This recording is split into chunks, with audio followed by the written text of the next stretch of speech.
지난 6월 22일자 신문에 보니까 참 감동적인 기사가 하나 있었습니다. 올해 83세이신 이옥순 할머니가 시흥시에 평생 모은 재산 1억 원을 기부한 기사였습니다. 부자의 1억 원은 그러려니 할 수 있는 액수입니다. 그러나 이옥순 할머니의 1억 원은 농사일, 광주리 장사, 공사장 막일, 폐지 수집 등을 하면서 어렵게 모은 돈이었습니다. 장애가 있어 어려움을 겪는 아이들, 형편이 어려워 배우지 못하는 아이들을 위해서 기쁜 마음으로 기부한 것이었습니다. 식물들도 얼마나 정성을 했는지에 따라서 자라는 게 다른데 우리 아이들도 사랑과 정성을 받은 아이들로 잘 자라기를 바란다고 이야기를 하시면서 기부하셨습니다. 이런 분을 보면 좀 가슴 뭉클한 감동이 있습니다. 정말 매력적인 분이십니다. 기부하는 삶이 사람을 매력적으로 만들어줍니다. 이 할머니야말로 기버, 이해관계에 얽매이지 않으면서 자신이 먼저 도움을 주려고 하는 분이십니다. 기버의 삶은 정말 매력적입니다.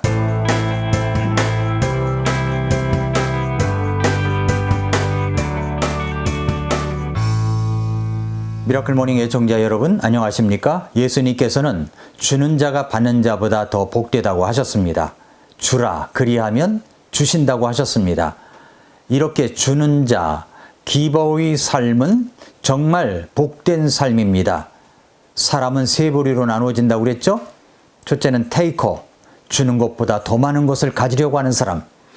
두 번째는 기버, 이해관계에 얽매이지 않으면서 자신이 먼저 도움을 주려고 하는 사람들. 그리고 매처, 받을 만큼만 주려고 하는 사람들입니다. 예수님은 우리에게 주는 것이 받는 것보다 복되다고 하셨습니다. 어떻게 주는 것이 받는 것보다 더 복되다고 할 수가 있을까요? 뒤집어서 생각해 보면 됩니다. 여기 역설의 통찰이 있습니다. 인생의 역설을 이해하는 것이 인생의 열쇠가 될 수 있습니다. 첫째로 지난번 시간에 봤던 말씀, 첫 번째로 내가 정말 가치 있는 존재라는 것을 먼저 확신해야 됩니다. 여러분은 세상에 둘도 없는 가치 있는 존재입니다. 여러분은 세상에 둘도 없는 가치 있는 존재입니다. 어떻게 해서 그런 가치가 생겼습니까? 예수님 때문입니다. 나는 그저 죄 가운데 살다가 심판을 받아 지옥 형벌을 피할 수밖에 없는 사람이었습니다. 그런데 예수님께서 나를 위해 이 땅에 오셔서 십자가에서 내 죄악을 지고 죽으심으로 내 모든 죄를 다 담당해 주셨습니다. 그리고 예수님은 죽은 자 가운데서 일어나셨습니다. 살아나셨습니다. 그래서 사도행전 3장에 보면은 사도 베드로와 요한은 나면서부터 안전뱅이로 구걸하는 거린에게 이렇게 말했습니다. 은과 금은 내게 없거니와 내게 있는 것을 내게 주노니 나사렛 예수 그리스도의 이름라고 했습니다. 은과 금은 내게 없지만 나에게 물질적인 재산 정도를 이야기한다면 부족한 것 투성이지만 내게 있는 것이 무엇이 있습니까? 바로 예수 그리스도의 이름이 있습니다. 나를 구원하신 예수님이 내 안에 살아계십니다. 그 예수 그리스도의 이름 때문에 나는 가치 있는 존재가 되었습니다. 고린도후서 4장 7절 말씀해 보니까 그러나 우리가 이 보배를 질그릇 안에 가지고 있나니 이것은 뛰어난 권능이 하나님에게서 나며 우리에게서 나지 아니하게 하려 함이라고 하셨습니다. 그렇습니다. 이 보배 예수 그리스도가 질그릇과 같은 내 안에 계십니다. 그것은 뛰어난 권능이 능력 있는 삶이 우리에게서 나는 것이 아니라 하나님에게서 난다는 것을 알게 하시기 위해서입니다. 그러므로 이제는 우리가 자부심을 가져야 됩니다. 여러분은 정말로 가치 있는 존재입니다. 너무나 소중한 존재입니다. 그렇다면 이제부터 더욱 매력적인 삶으로 살아가야 합니다. 어떻게 해야 할까요? 두 번째로 이제는 내게 있는 것으로 주는 자가 되어야 됩니다. 내게 있는 것으로 주는 자가 되어야 됩니다. 은과 금은 내게 없거니와 내게 있는 것을 내게 주노니. 자, 내게 있는 것 무엇이 있습니까? 예수 그리스도가 계십니다. 예수 그리스도의 이름입니다. 거린에게 베드로와 요한이 이렇게 말했습니다. 은과 금은 내게 없거니와 내게 있는 것을 내게 주노니 나사렛 예수 그리스도의 이름으로 일어나 걸어라. 그리고 나서 그의 오른손을 잡아 일으키니까 날 때부터 걷지도 못했던 자가 발과 발목뼈가 힘을 얻더니 껑충 뛰어 서서 걸으며 걷기도 하고 뛰기도 하면서 그렇게 기뻐하며 하나님을 찬양하는 역사가 일어났습니다. 베드로와 요한은 무엇을 주었습니까? 내게 있는 것입니다. 그들에게 있는 것이 무엇입니까? 바로 예수 그리스도이십니다. 예수 그리스도의 이름으로 일어나 걷게 했습니다. 여러분은 무엇을 줄 수 있습니까? 항상 물질적인 것만 생각하지 마세요. 여러분에게 있는 것, 절망과 낙심과 실패 가운데 있는 사람에게 무엇을 줄 수 있습니까? 그런 사람들이 펄쩍펄쩍 뛰면서 기뻐할 수 있는 것이 무엇입니까? 바로 예수 그리스도이십니다. 예수님을 소개하는 것입니다. 그 예수님이 사람들에게 소망을 줄 수 있기 때문입니다. 그 예수님이 사람들을 일으킬 수가 있기 때문입니다. 그 예수님을 전해야 합니다. 그 예수님을 주어야 됩니다. 베드로전서 3장 14절과 15절에 보면은 그러나 너희가 의로 인하여 고난을 당하면 행복한 자니 그들이 두렵게 하는 것을 무서워하지 말고 불안해하지도 말며 오직 너희 마음속에서 주 하나님을 거룩히 구별하고 너희에게 너희 속에 있는 소망의 이유를 묻는 모든 사람에게 온유함과 두려움으로 대답할 것을 항상 예비하며 라고 했습니다. 그렇습니다. 오직 우리의 마음속에서 주 하나님을 거룩히 구별하고 우리들이 살아가면서 우리가 갖고 있는 그 소망의 이유를 묻는 자가 있으면 그런 사람들에게 온유함과 두려움으로 대답할 것을 미리 준비하고 있으라고 권면합니다. 우리가 줄 수 있는 것은 바로 예수 그리스도이십니다. 예수님만이 소망이십니다. 예수님만이 구원의 길이십니다. 우리가 지금 겪고 있는 고통과 절망을 통해서 예수님을 알게 되고 그 예수님을 믿게 된다면 그 고통은 오히려 큰 소망으로 바뀌어지게 될 것입니다. 그 소망은 잠시 잠깐 있다가 없어질 소망이 아닙니다. 영원한 소망입니다. 영원한 생명입니다. 또 우리는 무엇을 줄 수 있습니까? 내가 가진 것으로 드릴 수 있는 자가 되어야 됩니다. 내가 가지고 있는 것, 이제는 주는 자로 살아가야 됩니다.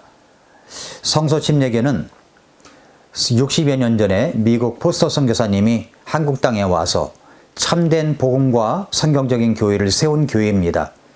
제일 처음에 행당동에 있는 성서 침례교회를 세워주셨습니다. 그리고 이어서 미국에서 파송된 선교사님들이 한국 땅에 많이 오셨습니다. 약 70여 명의 선교사님들이 곳곳에서 복음을 전하고 교회를 세워주셨습니다. 그분들이 아니었다면 성서 침례교회는 세워질 수가 없었을 것입니다.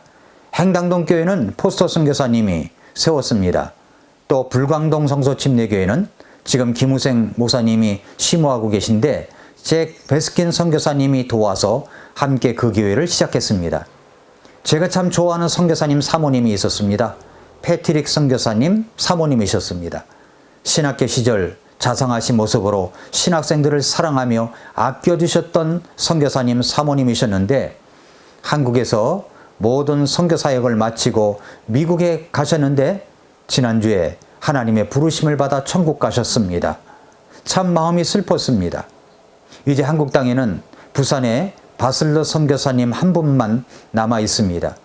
그분들은 한국 땅에 와서 모두 주셨습니다. 기부하셨습니다. 이제 우리가 무엇인가 다시 주어야 할 때가 왔습니다. 이번에 부산에 레드몬 선교사님이 사셨던 사택이 있는데 약 1000평가량의 땅이 있습니다. 그곳에 집이 4동이 있습니다. 그 집들을 리모델링해서 그동안 한국 땅에 오셨던 선교사님들을 기념하는 선교센터를 만들고 있습니다. 이 선교센터를 만들기 위해서는 큰 돈이 필요합니다. 지난번에 부산에 가서 현장을 보고 그런 생각이 들었습니다. 이제 우리가 그분들의 공로에 답을 해야 할 때이다. 그래서 우리도 도네이션 하기를 원합니다. 기부하기를 원합니다. 예수님께서 말씀하신 것이 기억됩니다. 작은 자 하나에게 한 것이 곧 내게 한 것이라고 말입니다. 인연도 관계도 없는 것 같은데 그럼에도 불구하고 잘 알지도 못하지만 선교사님들의 공로를 기념하기 위한 선교센터 건립에 함께 한다면 저와 여러분은 작은 자 하나에게 한 것입니다. 그것은 정말로 칭찬받을 일입니다.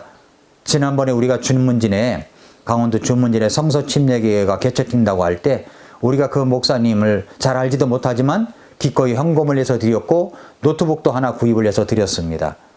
그런데 그 헌금에 동참하신 분들을 보면 저만 알고 있는 감동이 있습니다. 정말 피땀 흘려 번 돈인데 기꺼이 드리는 모습을 보면 기부하는 자의 아름다운 매력을 볼 수가 있었습니다. 사랑하는 성도 여러분, 애청자 여러분, 기부의 첫 번째 법칙이 가치의 법칙입니다. 당신의 진정한 가치는 자신이 받는 대가보다 얼마나 많은 가치를 제공하느냐에 따라 결정됩니다. 이게 첫 번째 법칙입니다. 상대방이 얼마나 귀한 가치가 있는 사람인가를 알려주고 도와주고 돕는 것, 이것이야말로 가치를 제공하는 것이 아니겠습니까? 내게 있는 것으로 내게 주느니 곧 나사렛 예수 그리스도의 이름을 가지고 사람들을 돕습니다. 그 다음에 여러분은 무엇을 가졌습니까? 어떤 사람은 시간과 재능일 것입니다. 그것을 가지고 다른 사람을 가치가 있다는 것을 알려주는 데 쓰십시오. 어떤 사람은 물질일 것입니다. 작고 큰 것을 떠나서 말입니다. 물질이 많고 적음을 떠나서 그것을 가지고 그것을 베푸는 상대의 가치가 있다는 것을 알게 해주는 것입니다.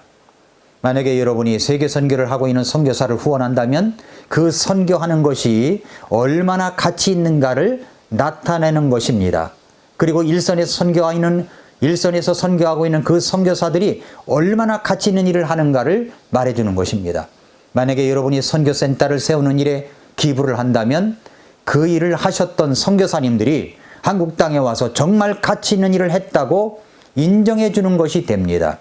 만약에 여러분이 교회에 어떤 필요를 알고 그것을 위해서 여러분의 물질을 기부한다면, 헌금한다면 그것이 정말로 가치 있는 일이라는 것을 나타내는 것입니다. 교회가 가치가 있구나. 하나님의 사람들이 가치가 있구나. 우리가 하는 일이 가치가 있구나라는 것입니다. 누가복음 6장 38절은 먼저 주라, 기부하라고 하십니다.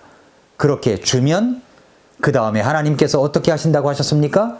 주라, 그리하면 너희에게 줄 것이니 기부하면 기본 주십니다. 무엇을 주십니까? 무엇을 주는 것인지 구체적으로 언급은 없지만 어느 정도로 주실 것인지를 말씀해 주셨습니다. 주라, 그리하면 너희에게 줄 것이니 곧 후이디어 누르고 함께 흔들고 넘치게 하여 사람들이 너희 품에 안겨주리라. 너희가 잴 때 쓰는 바로 그 척도로 너희가 다시 평가를 받으리라 하시니라 말씀했습니다. 그러므로 영적인 생명의 기보로 살아가십시오. 하나님께서 여러분을 반드시 복 주실 것입니다. 기부하면 주면 기번 주실 것입니다. 지금 이 시대야말로 기부해야 할 때입니다. 너무나도 우리 주변에는 낭만과 절망 가운데 살아가는 사람들이 너무나 많습니다. 이분들에게 생명의 소망이신 예수님을 전하십시오. 주십시오. 그것이 나도 살고 여러분도 살고 우리가 살 수 있는 길입니다. 인생은 주는 사람이 성공합니다. 여기 역설의 통찰이 있습니다. 오늘도 미라클 모닝입니다.